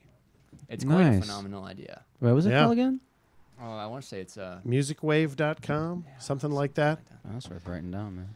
And that's kind of crazy that they're producing that kind of music without the high royalty costs It's and great. one-time fees and things like that. And then it's original music. It's original. And are they then selling it to multiple outlets, or if you buy it, it's yours and you? No, it's not. So there's no exclusivity to it. No, Okay. it's more of a you just get to use it. Sure. Many other people can use it if they want to. But it's cheap. It's completely affordable for me because I can just add, $50 onto my packages then. Sure. Or Yeah, there you go. Or, Well, what I like to do That's is I cool. like to take music from old movies that have lost their copyright. So if you want the George Bailey on the bridge about to commit suicide music bed underneath the next comedy video that I produce for you, you just say the word, and we'll make sure that word? George Bailey, as he talks to Clarence the Angel, winds up on your. can I get that written down? That's absolutely happening. Sure. Hey, and no, seriously, that's why. Nosferatu is also under free. Is it really? Well, there you go. Yeah, so you can swipe any of that music. Make a cheesy comedy. There you go. German. Yeah, Strange a heavy vampire German video. vampire movie. So that's the beautiful thing. But if you can do some original music underneath it all, I think the unfortunate thing is I remember back in the day when I was working in a small restaurant back in the late 70s, early 80s. The economy had not quite come back around in northern Wisconsin, and we were still struggling up there. We added tacos to the menu in a hamburger place in a town that wouldn't have known Mexican food if it jumped up and jumped in your mouth directly. And we had these horrible tacos that we had just to diversify the menu because there was a rumor started that somebody was coming into town with like a Taco John's type, concept. And we wanted to be able to say, oh, we got tacos. Yeah, absolutely. And, so they had no alternative. Nobody ever opened up. So we don't know if we fought somebody off, if we kept them out or what. But if somebody's offering that and commanding a $2,000 price, because basically what you're getting that high dollar amount for is the quick turn. Yes, Right. Exactly. It certainly isn't $2,000 worth of necessarily work, quote unquote, work being done. Yeah, it's more of you're paying $2,000 for the expertise and To make the that pressure. happen. Yeah, Yep, exactly. Because that's something that's extremely formulated. Editing a film, that's high quality, that's emotionally, that can pull emotions like that. Right. It takes knowledge of romance. And, Sure. knowing how to edit very quickly and very efficiently. I think that Meg and I are trying to come up with a way to streamline it and make it possible. The iPad idea is nice, but it might be a little strange to see a guy with an iPad sitting around, going around the entire ceremony and with this big bulky thing. It might look like a big bulky Tim Hansen. I tell you, the camera on this thing, on just the iPhone itself, I've heard the iPhone is great. is getting so amazing. And if you are not in a dimly lit church, if you have a decent amount of light, that's probably it doesn't have really great low light performance, but even that, hey, look at this cool grainy image that we got. They'll almost jazz for that more than they will Plus, crystal we got clear. people, just for that wow factor of, oh my God, you could shoot this on an iPhone. I had my wedding shot on an iPhone. Yeah. Like, Yeah. look how hip I am. I saw I'm cool. a cartoon today that was they were talking about Apple's new 3D mapping program that's coming out today, launched today. They're basically trying to kick Google totally out of their phone to have this new mapping system. Wow. But Apple has already mapped 20 major cities around the world with these extreme HD drone cameras. So they can literally look through somebody's skylight into their house, that they can get images directly into your house. They're saying objects 4 inches by 4 inches will be completely visible on this new system. It'll probably end up becoming a subscriber-only premium to get that low level of zoom, but it's certainly going to be far better than it is now on like Google Earth or anything like that. So, but so the cartoon was the mom saying to the kid, "You've got to clean up your room. What do you think the people at Apple will think if they see your room like this?" Because Apple's going to be able to see your room, god darn it. So that's you got to be prepared for that change in life. But Skylight over my toilet, dude. yeah, you got to be careful. jeez. You got to be careful. I don't know. I like to, it's interesting to watch Google and Apple, competing. Right. Google and Apple, I like to equate as Apple has like the absolute socialist mentality, all controlled under one, but it's all efficient, all, you know. And it's all benevolent. It's all for you. Every cog has its place. Yes. And, you know. But don't mess with the cogs. But don't mess with it. Don't put in your own cogs. Yes. It's our cogs you can use and only our cogs. Yes. Correct. But they do make the excellent quality system. And Google has this complete opposite mentality of, we make something, we want it free and available to everyone. Open platforms. And everyone uses everything, and you know, information is completely everywhere. Yeah. And it's interesting to see those two idealisms clash in the different opinions. Well, while they sit there and try to play nice, while they sit there and have this mutual admiration society that we love each other, and then say, no, but we don't want them on our system. Screw Google. We're not having those guys in here. Well, I'm sure Google would be perfectly fine having an Apple product on Android's system. Vice versa would be a problem. I'm sorry? But vice versa would be like a problem. Yeah, I mean, like, I don't think they would have any problem running iOS 5 or coming up with a way to run the Apple. Because here's the reality: you can grab any Android phone, and I don't care. Seriously. When you start doing stuff like this, that just that just does what it's supposed to do so smoothly. You do that on an Android phone, and it just skips across the screen. Is the whole mentality. You know, I talk about Apple like it's an evil thing. The whole, you know, every cog has its place, and only Apple cogs. But that's why Apple's iOS and Apple's systems work so smoothly. You know, that's why Apple will always run smoother than Windows. Made for each other. Yeah, everything's made for Apple. Exactly. It's like it's all optimized for itself. So exactly. That, you know, the Google thing's cool that, you know, everything's free and everything's open to everybody, but they have to make an operating system that fits on 100 different kinds of phones that all have ranging statistics, ranging, you know, requirements. Right. We got one phone that has a core from, you know, 2005 that can barely run Android iOS, and another phone that is just up and coming, like this new Sony indestructible phone, could probably run the Android operating system fast as an iPhone. You know, it's just you're programming for just a way too wide of a range of phones to make it run that smoothly. Right. And that's been the whole Windows argument all along. Is that I just got into a long-winded discussion with somebody about their PC's lifespan is about 2.5 years. Whereas we're sitting here in front of an Apple laptop, an old MacBook that is now 4.5 years old, going on 5 years old. I'm sure it works perfectly well. It's running 10.7 Lion, the new operating system from Apple. That operating system is so huge and so new that I've actually noticed it runs a little clunky. But so I wanted to do a test. Here's little clunky, newest operating system running on an old computer right next to my Windows Vista machine, still running Vista, still in its original configuration from when it was brand new.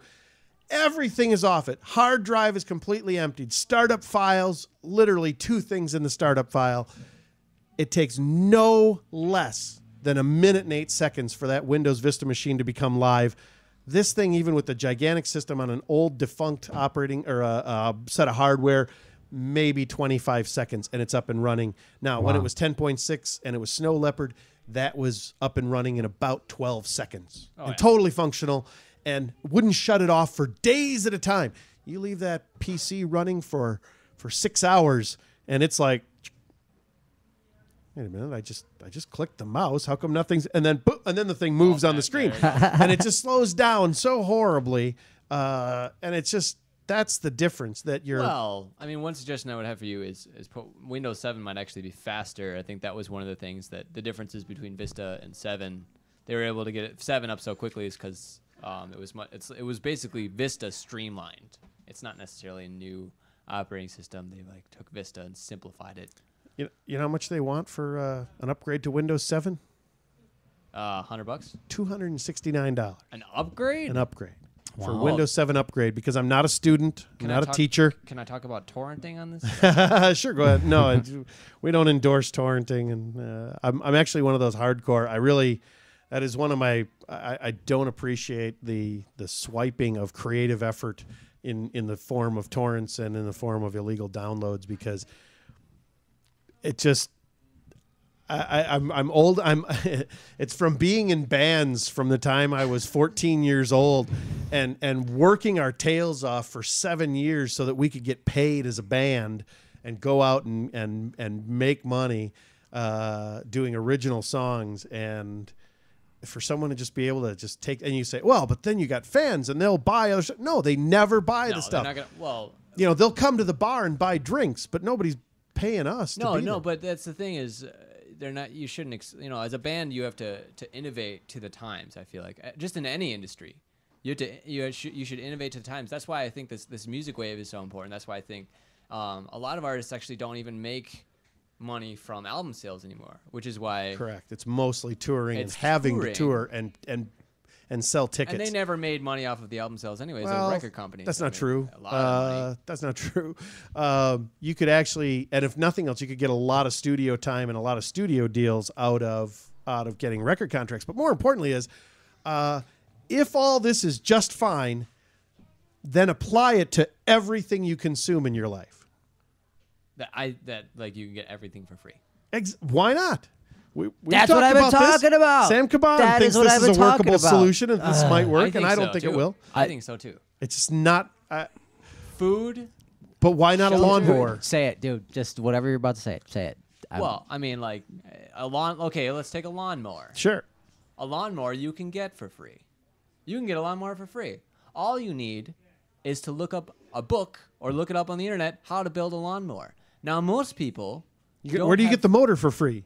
Oh, you can make a motor out of the metal parts, but then you need to know how to make a motor. See, this is where the Where are you going to smelt the metal, the iron ore into an alloy to But you make have the to get head? a we got you smelter. there. You have to get a smelter. Where do you get the smelter? You build a smelter. Where do you build what materials go But into see, building a this is smelter? This is where the price. This is where I'm going to buy a lawnmower because I don't want to go through all this trouble. Right. The fact is, you can do it, but I think that inherent value isn't defined by the person that makes the lawnmower. It's defined by the consumer.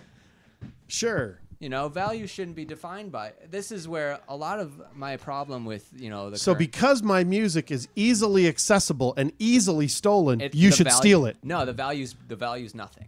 The You- value is nothing. Your music is lost value because for one thing it's stealable, and for another thing your fans do not feel that it is worth buying. No, not true. It's only stealable because it's difficult to enforce the laws that exist. No. If the laws, just like it's very easy to enforce the law that you go into an implement dealer and you try to walk out with a lawnmower under your arm, they're going to call the police. The police are going to find you, track you down. They got your license plate number, and they're going to arrest you. It's easy to have that scenario exist. It's difficult to catch you stealing the music that I put out. Yes, it is, and that's why your music is lost value. That it didn't lose any value. You still value it because you still download it and then listen to I it. only valued enough to download it. Only because the That's a good risk of getting caught is very, very low. Exactly. That's the only reason. If the risk so was it has higher- not lost If value. the risk was higher, I would either not buy it or I would buy it. I wouldn't steal it, Right. but I would just choose not to buy it. You don't know that because you wouldn't have if it was as enforceable as a durable good. Walking into an Apple store, punching a sales rep in the face and running out with the iPhone that he just put out in front of you. If it was that difficult, but you still like the idea of music, just like we all did before 1995, if we liked a band, you know what we did? We went and bought the music. We bought the CD. 5 years before that, we bought the album. Years before that, we bought the 8-track And tape. now what are people doing? They're downloading it on the internet. Barely. What do you? Where we used to buy one CD and I might share it with two people. Yeah. Or I'd take 2 tracks off and make a mixtape for a girlfriend or something like that, Yeah. which is available under the fair use copyright laws that allow me to do that. Yeah. But now one person has a friend that works at the recording studio or works at the local radio station and gets a demo copy. They shoot that and they put it on a server on a peer-to-peer network, and suddenly everybody has it. Which because that's hard to enforce, You're right. It is hard to enforce. So and it's that's not why a lack easy. of value. You love the product. But the value. You has just don't depreciated. fear. You just no. The value's don't not fe- depreciated. you're right. You You're just right. don't fear the enforcement. Exactly. That's why the value's depreciated. But you can't. It's not depreciated. It's supply and demand. That's just basic supply and demand rule.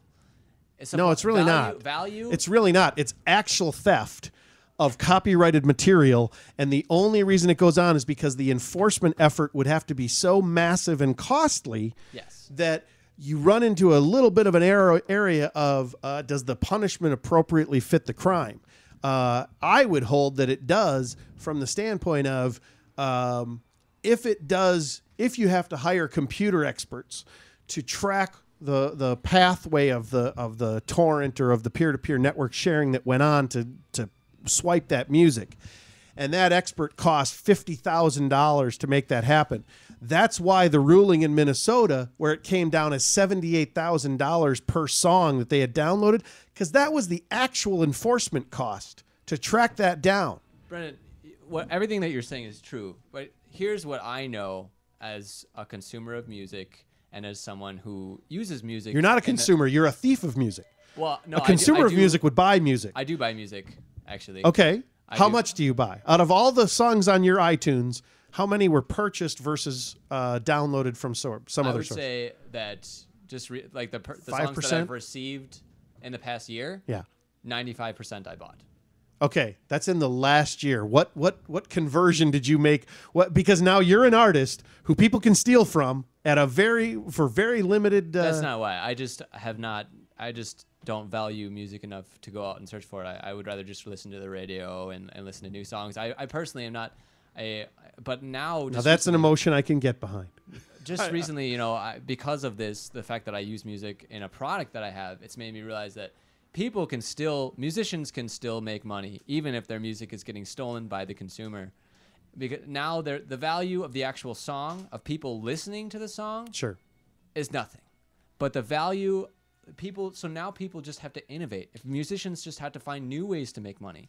And it doesn't come from the record companies anymore. It comes from websites like Music Wave. It comes from using their songs in products, in commercials. It comes from utilizing their songs in other ways.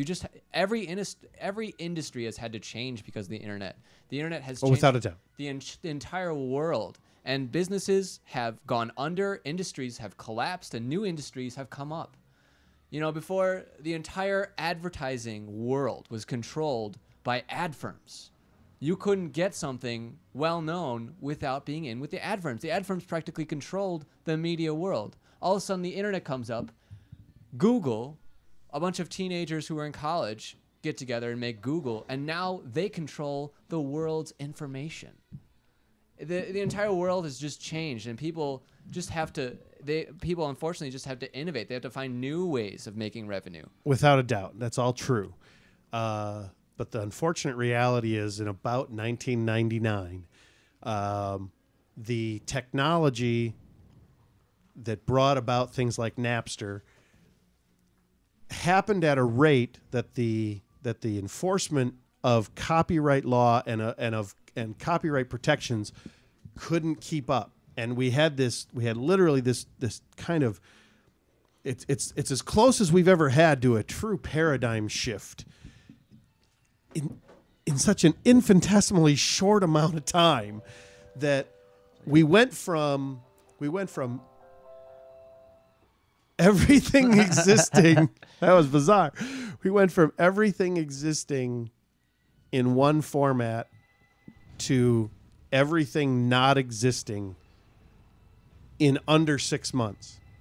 I don't know. I don't feel bad about it though. No, I don't know. I just don't because the way you said before, everything was controlled by a small percentage of people. Sure. So now there's a chance for smaller artists to get a leg up and to be seen, and it calls for artists that are already good and already big to push harder and make new stuff instead of just riding off their old crap. You know what I mean? The music industry was just as inflated and controlled by just a couple people as any of the other industries before the internet. Now, new genres have popped up. There's more genres that are in mainstream music today than have ever been before. All true, all wonderful, all good. That's the good stuff that came out of it. The bad stuff is if you go to work and produce a video, and somebody comes over that knows the bride and groom of a wedding you just shot, and they see a jump drive with Mark and Terry on it. By your definition, if Mark and Terry get a hold of that, it's no problem if they don't pay you. Well, actually, That's what you're prepay's for, absolutely right, baby. because then I was, I was dumb enough not to have them pay me beforehand. Wow, look at that. Look at that. Now it's down to a process and a procedure because you Yes. did creative work Yes. that you should be paid for. Well, But that's different. It's like personal creative work. You know what I Yeah, mean? It's one thing. Brendan's I don't absolutely know. right. Brendan's absolutely right. He's an artist producing. Yes. He's having a creative output that because somebody could get a hold of it, legally or illegally, easily, Sure. they now took possession of it and they gave it to their friend for free. But that's why, as a creative person, you take you take money. You're not taking money for the product. The product is theirs, because they are paying you to make this product. They're Right. paying you for the work, and Yes. they pay you beforehand. And that's just business. That's just a smart businessman would do that. Because But do you see what I'm going for? because as a video person, I actually show the stuff on YouTube before they okay it. Like, I have to give them the product before it's even finished. But you've been paid. But I've been paid. Right. So Yeah, but musicians don't do that. Do musicians do that? Like, I'm going to make you a certain kind of song to your liking with your lyrics. well, if and they then get you'll a pay me deal to with a have song. record company, yeah, they'll get a 5-record deal and they get paid a percentage up front against future sales. Okay. An artist paints a picture and does it on a commission. Okay. Well, if that doesn't work anymore, then that industry will collapse. That's the nature of capitalism. Right, but if there's laws and protections in place that are designed to protect creative output that is largely subject to thievery, and then those laws are just completely circumvented because of convenience and I want to. There's no sense of propriety. There's no sense of right and wrong. There's no sense of, I shouldn't be doing this. That guy did that work, but I'm going to take it because technologically I can. Yeah. That's what's happened. If you consider being stolen a bunch of people downloading it and using it and listening to it, then people have been stealing music for years. All they had to do was listen to the radio. No, they're getting paid by ASCAP. Every time your song plays on the radio, you get a commission. You get a royalty on that. Well, basically, my only point is That's why there's this thing called Arbitron that tracks every song played on radio. my only point is that if people can access it that easily, and they're not most likely not going to get caught, they're going to do it. They're going to do it. I get it, but and as an artist, if I was a musician, I would say, I need to find a new way. I need to find a new way to make money off of this because I'm starving, because I am losing money and my work is getting stolen. How can I find a new way to make music and get paid for it? now thank God that's exactly the same argument for marijuana, and hopefully that'll be the next topic that we burn through here on extemporadio.com. You've been listening to Extemporadio. Radio. That was our good friend Jesse Stenbrough. Jesse, thank you for stopping by and My bringing pleasure. such a vibrant discussion to the air tonight. Thief. I believe this is going to be archived. So that was all fictional, just discussion. This was a radio what play. if scenario. The role of Jesse Stenbrough was played by a man named Jesse, and and this was all fiction tonight. It just came through me. I don't know what happened. His spirit just came. It's awesome. It was beautiful. It was moving for all of us. I am Brendan O'Day. I am Sam Caban. Thanks so much for listening. You guys have a great rest of the week. Stay tuned for John Riepenoff's interviews. Deuces.